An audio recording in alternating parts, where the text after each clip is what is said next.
Gears of War 1, it holds a special place, and it was the start of something special. A lot of the games at the time were run and gun, this idea of the first-person shooter where you can strafe and dodge bullets. So this idea of being reliant on cover was this idea of pop and stop. You have to stop and pop up and shoot, like you have to kind of move yourself between cover and cover. Gears is a feel.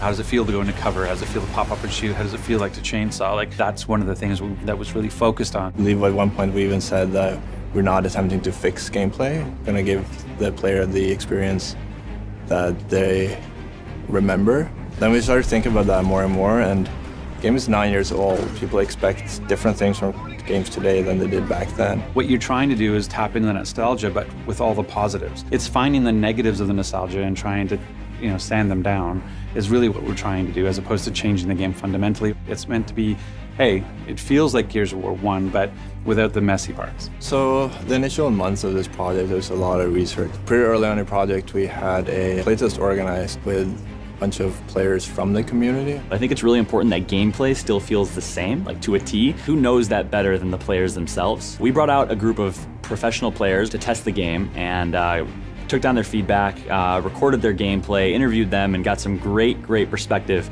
on what the game feels like. Does it feel like that original Gears of War 1 experience? Getting back to the roots of Gears of War was just really nostalgic for me. Playing in those environments again, ripping the sweet headshots, and the guns felt really good. Right. So, getting back on some of those classic maps with the revised mechanics that came from some of the future titles is just an awesome package. I think that the vets are going to really appreciate it and come back to the game. For the new players, I hope that they see this game and like, wow. Kind of like wow, like I was when I first started playing. You can play Gears of War 1 with dedicated servers. You can play 60 FPS on a 1080p screen. And the way that we can add all the modes that we wanted to have back in, and getting something like Team Deathmatch into Gears of War 1. Team Deathmatch is the most popular way to play Gears, but it didn't exist back in Gears of War 1. So to be able to do it on the Xbox One version is great, because it allows you to, it's a friendlier way to play. If you're used to playing Gears of War 3 and it's really smooth, it can bounce around, it just floats from cover to cover. You go back and play Gears of War 1, that's not really how it works. It's easy to get snagged at like piece of collision or just getting stuck in cover. Cover is evolved from 1, 2, and 3.